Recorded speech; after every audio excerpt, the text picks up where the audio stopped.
Trade sur le livre La personnalité de la musulmane. Manuel de la parfaite petite musulmane, vendu entre autres à la Fnac. Soumission totale au mari, restrictions en tout genre, appel au prosélytisme, mépris de la femme occidentale. Docteur Mohamed Ali Al-Hashimi. Une musulmane avisée manifeste constamment son obéissance à son mari. Elle s'évertue à le satisfaire et à le rendre heureux.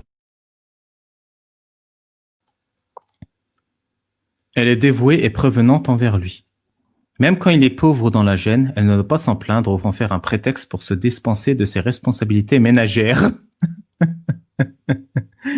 Elle doit se rappeler que de nombreuses femmes de mérite dans l'histoire musulmane étaient mariées à des hommes nécessiteux et qu'en dépit de leurs conditions difficiles, nanana. Allah a promis le paradis à l'épouse qui est dévouée à son mari et la malédiction en cas de rébellion vis-à-vis de lui. Ah oui, c'est la carotte et le bâton quand même. La femme musulmane avisée doit savoir que de même que l'islam lui a promis d'énormes récompenses quand elle se dévoue à son mari, et en a aussi fait un acte qui lui permet d'accéder au paradis, c'est marrant quand même que tu peux aller au paradis si tu te soumets à ton mari.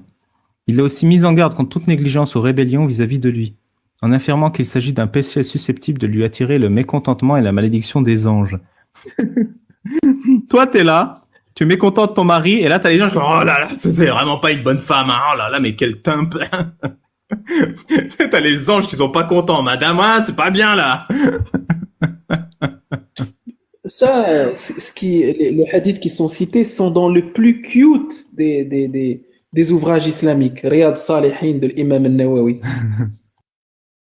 Il dit qu'une femme, elle doit satisfaire son mari, même si elle est occupée avec son four. Oui. Ou qu'elle est sur son cheval. Ouais. Non, même sur le cheval, tu dois le satisfaire. Si. Dans un autre hadith, le prophète décrit la femme dévouée à son époux par des termes transparents qui lui annoncent le bonheur dans ce bas monde et dans l'au-delà. On rapporte qu'un jour, il dit à ses compagnons « Voudriez-vous que je vous annonce laquelle de vos épouses sera au paradis ?»« Certes oui, ô messager d'Allah, lui dit-on. C'est l'affectueuse, la procréatrice, celle qui fait des gosses, quoi. Celle qui, quand elle est en colère, maltraitée ou quand son mari est en colère contre elle, lui dit « Voici ma main dans la tienne. Je ne retrouverai le sommeil que quand tu seras satisfait. » Putain, mais la servitude absolue, quoi. Mais la procréatrice... En fait, il faut savoir que le prophète Mohammed, dans un autre hadith, a dit « Il vaut mieux pour vous, je sais plus quoi, un truc vraiment nul, qu'une femme infertile. » Un truc comme ça, genre. Un truc vraiment, vraiment nul, tu vois. Il vaut mieux la mort ou bien un chameau boiteux qu'une femme infertile. Non. Il y a un hadith d'un compagnon qui allait toujours voir le prophète. Il lui disait « Je connais une femme dont je suis amoureux. Elle est très belle et elle fait partie d'une bonne famille, mais elle n'enfante pas. » Et le prophète lui dit non. Il repart, il revient le voir. Il lui dit je veux cette femme-là. Pour la deuxième fois et la troisième fois, il lui dit il faudra mieux pour toi une femme qui enfante. Parce que je ne t'autorise pas à se marier avec celle-là. Le prophète est un stérilophobe. Non, je suis sûr qu'il y a un hadith. Oui, non, mais je suis sûr qu'il y a un hadith qui dit vaut mieux quelque chose de dégueulasse, genre, je sais pas, un chameau qui a la diarrhée, qu'une femme infertile. J'en suis sûr de ce hadith. Mais je sais plus exactement ce qu'il dit. Je vais le trouver. Et même une femme vierge aussi. Vierge, oui et non. C'est-à-dire qu'il n'encourage pas la virginité. Ça, on me le répétait souvent. Ça. On te le répétait souvent, mais je connais pas beaucoup de hadiths qui en parlent. Ou genre. Ouais. Non, il y a la vertu de la virginité dans le monde arabo-musulman, mais en fait, c'est associé à la fornication. C'est pas le fait que tu es vierge, c'est le fait que si tu n'es jamais virginé, tu dois être vierge. Mais si tu as déjà été marié, on n'attend pas que tu sois vierge, tu vois. Donc en fait, il y a un abus de langage entre jamais forniqué et vierge parce que jamais marié. Mais oui, il y a une injonction à la virginité très lourde dans le monde musulman. Lorsqu'un mari invite son épouse à partager le lit conjugal et qu'elle s'y refuse, les anges la maudiront jusqu'au matin s'il passe la nuit mécontent d'elle. La malédiction s'étend aussi à l'épouse qui reporte la satisfaction de son époux. Genre, vas-y, suce-moi. Bah, attends 10 minutes là. Hop, malédiction. Hop, ah là, c'est parti tout seul la malédiction. Attention. Il est de son devoir de satisfaire le plaisir charnel de son mari sans se dérober avec des prétextes futiles. Oh non, j'ai mal à la tête. Hop, malédiction. J'ai mal au cul. Malédiction. Hop, il n'y a pas d'excuse, madame. Elle doit répondre. Ah, ça, vous en avez engrangé des malédictions, les filles. Hein. Elle doit répondre même si elle est en train de préparer du pain. Vous avez compris, mesdames les boulangères? Même au four et à la baguette? Marie Plachère. Ah, ça, on peut pas être à la fois au moulin et dans la moule de madame.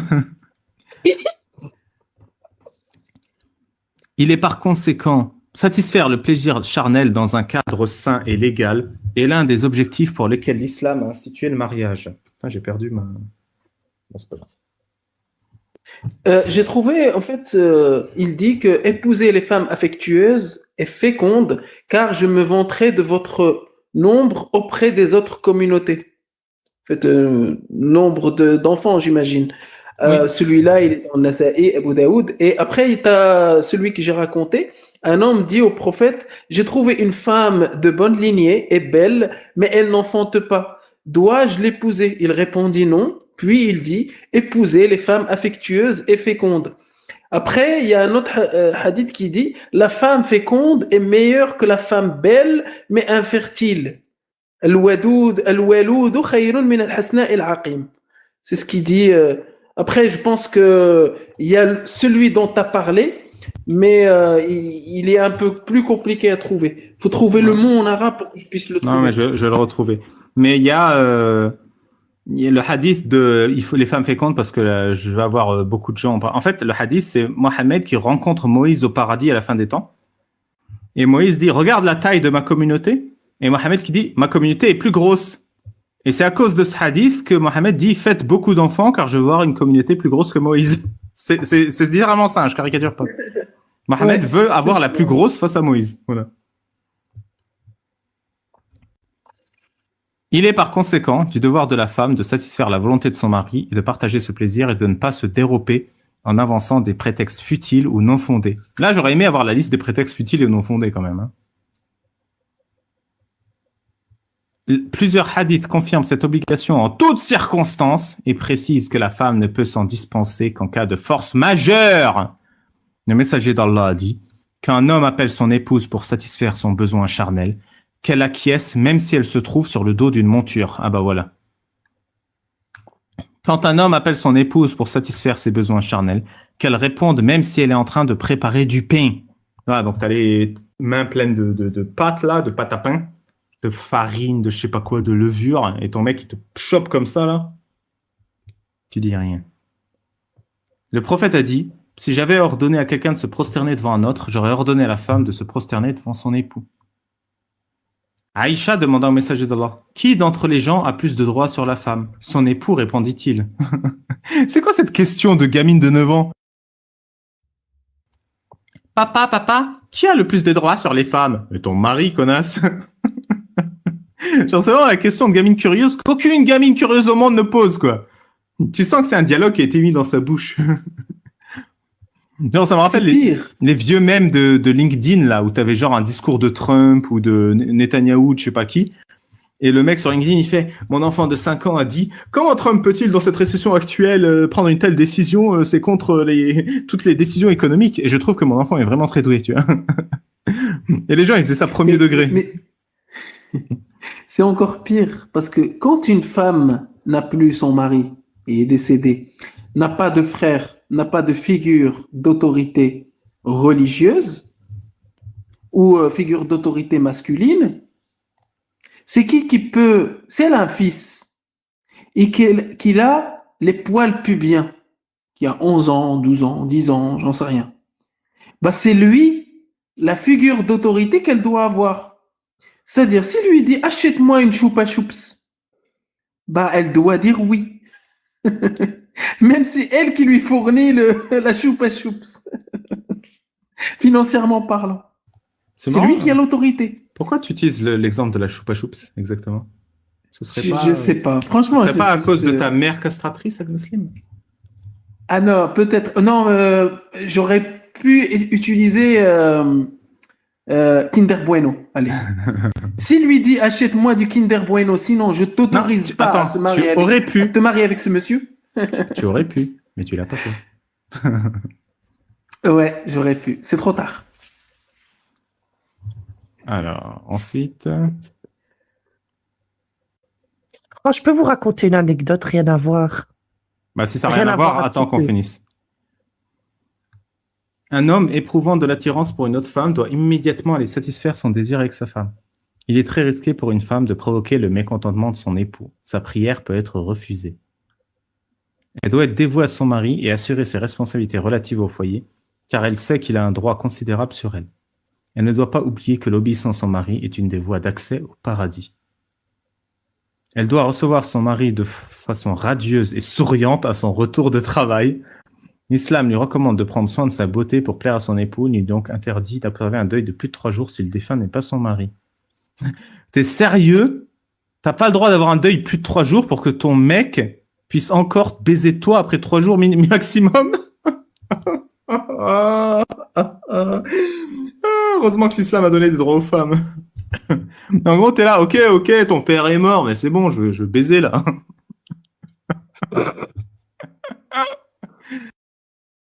Mais c'est la folie cette religion.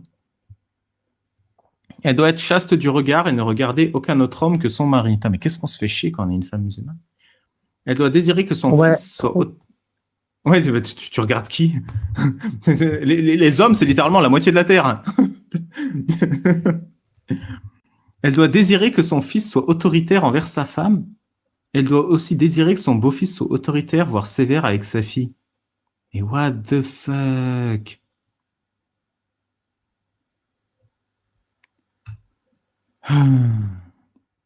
Elle doit porter le voile chaque fois qu'elle sort de ses ailes et ne pas paraître maquillée devant les étrangers.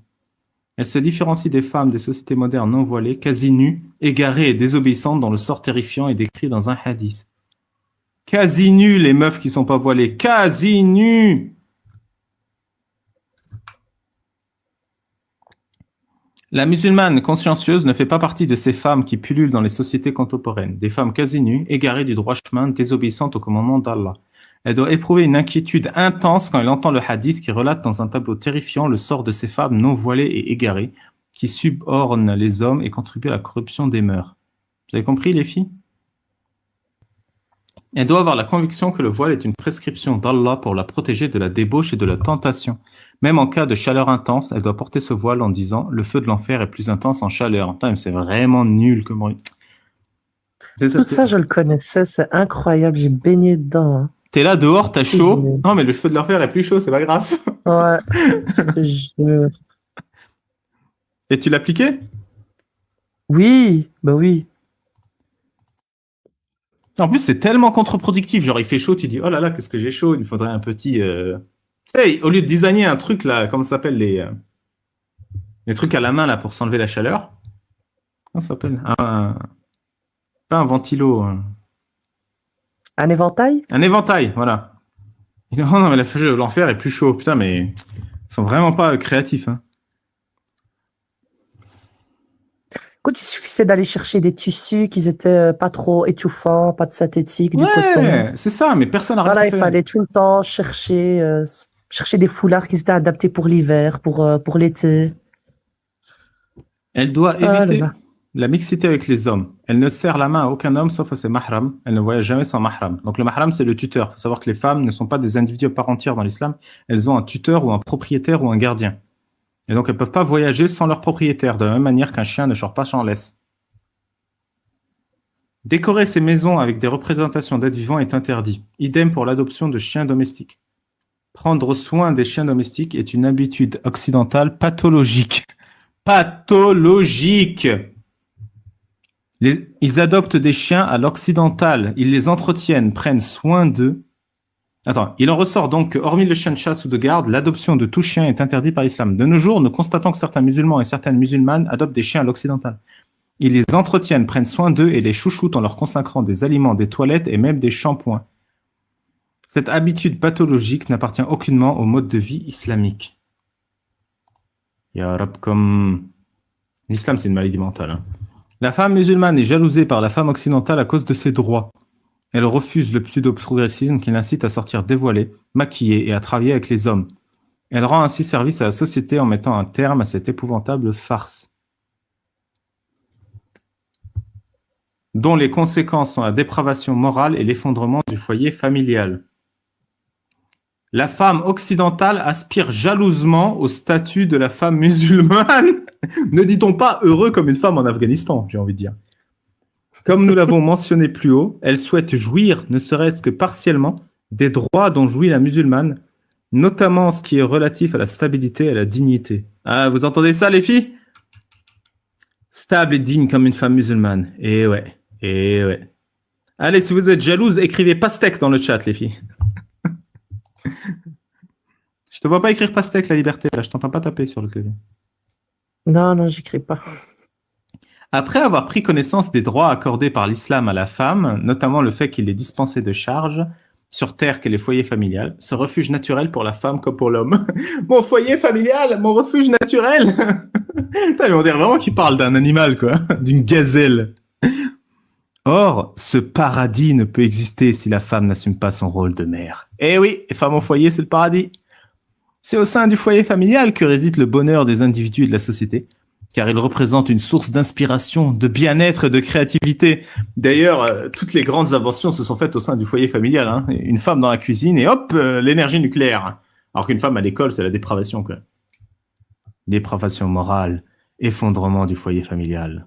A-t-on jamais vu une femme chirurgienne? Elle doit appeler les gens à la vérité et ainsi obtenir les récompenses d'Allah. Elle ne doit épargner aucun effort permettant de guider les autres femmes dans le droit chemin et doit les instruire religieusement parlant. Elle est une lanterne qui illumine les autres. Tiens, dédicace à la lanterne. Consciente de la récompense qui l'attend, elle n'hésite pas à les guider vers le droit chemin.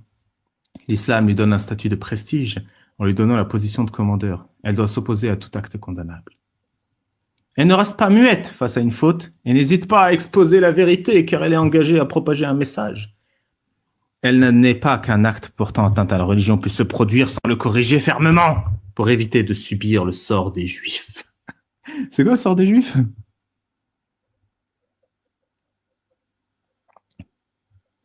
Elle ne doit fréquenter que les femmes qui contribuent à sa piété. L'acte le plus noble qu'elle peut accomplir est d'établir la religion d'Allah dans la réalité et œuvrer pour son application au niveau de l'individu, de la famille, de la société et de l'État. Le prophète a maudit les hommes efféminés et a ordonné de les expulser de leur maison. Nous assistons à des comportements scandaleux et pervers venant de l'Occident. Des femmes dévoilées, portant des jeans moulants, et des hommes efféminés aux cheveux longs. Attends, c'est quoi ça? Allah a maudit les hommes qui imitent les femmes et les femmes qui imitent les hommes. Le prophète a maudit les efféminés parmi les hommes et les homas parmi les femmes. Il a dit expulsez-les des maisons. Nous assistons à des comportements scandaleux qui tendent à propager ce phénomène étrange. Ainsi voit-on des jeunes filles portant des pantalons moulants qui circulent, la tête dévoilée et les manches de chemise unisexes retroussées, exactement à l'image des hommes. On voit aussi de jeunes hommes ramollis qui, les chaînes en or pendant sur la poitrine découverte et les cheveux longs soigneusement coiffés. Ah non, le bon musulman, il se coiffe pas soigneusement, arrêtez. Les comportent de manière tellement efféminée qu'il est difficile de les distinguer des filles. Ah bah après, si t'as un truc pour les mecs efféminés, c'est ton problème, hein. De tels comportements sont étrangers aux valeurs et aux coutumes propres à la société musulmane. Ils concrétisent l'aliénation de la jeunesse dans une conquête intellectuelle provenant d'un Occident où l'hippisme, l'existentialisme, le nihilisme et la philosophie de l'absurde trouvent leur écho. Ces courants déviationnistes n'ont généré que détresse et malheur dans leur milieu d'origine, car ils traduisent une perversité contraire à la nature humaine.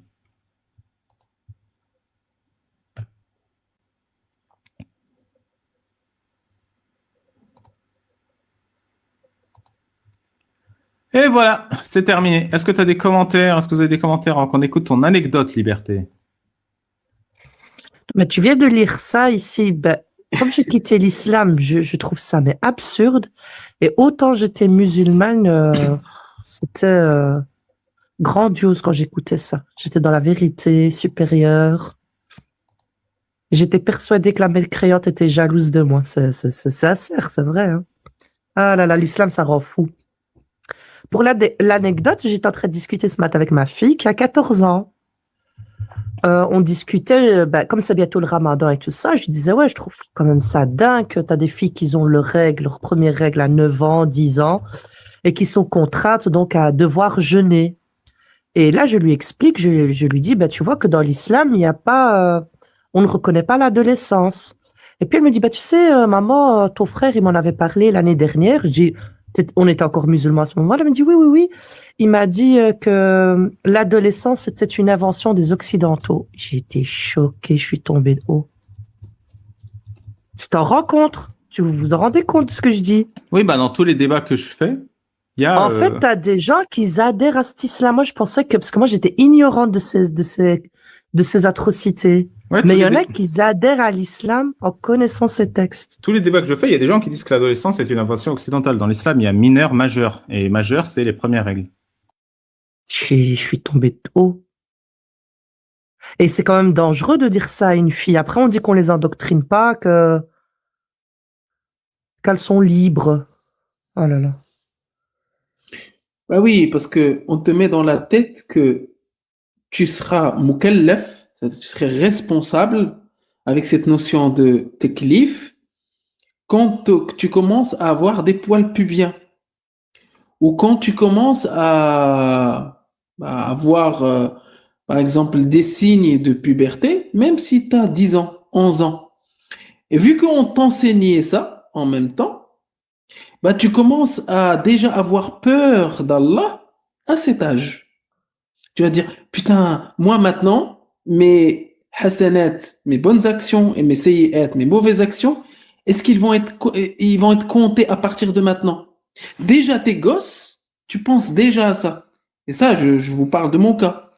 C'est-à-dire que je voulais pas arriver à ce stade-là, que j'ai des poils pubiens et que n'importe fait et geste que je fais soit compté pour Allah, pour pas aller en enfer.